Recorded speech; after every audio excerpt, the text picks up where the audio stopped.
Komisi Pemberantasan Korupsi alias KPK menggeledah kantor pusat Bank Indonesia di Jakarta Pusat pada Senin 16 Desember 2024 malam. Kepala Departemen Komunikasi Bank Indonesia Ramdan Denny Prakoso membenarkan penggeledahan oleh KPK tersebut. Kedatangan KPK ke Bank Indonesia untuk melengkapi proses penyidikan terkait dugaan penyalahgunaan CSR Bank Indonesia yang disalurkan. Kepala Departemen Komunikasi Bank Indonesia Ramdan Denny Prakoso.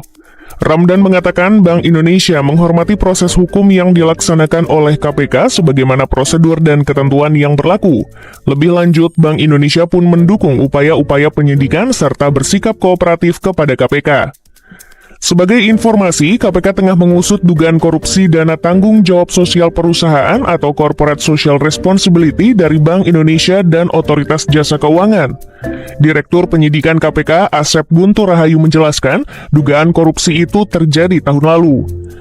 Bahwa KPK sedang menangani perkara dugaan tindak pidana korupsi terkait penyalahgunaan dana CSR dari BI dan OJK 2023. Direktur Penyidikan KPK Asep Guntur Rahayu.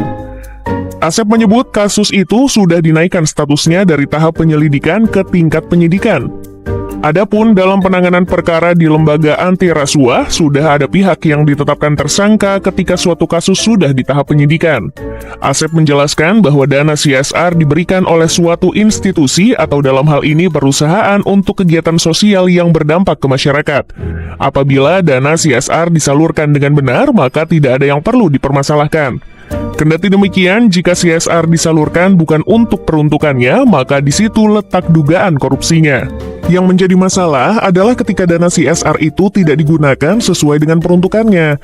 Artinya ada beberapa, misalkan CSR-nya ada 100, yang digunakan hanya 50 dan 50, sisanya tidak digunakan.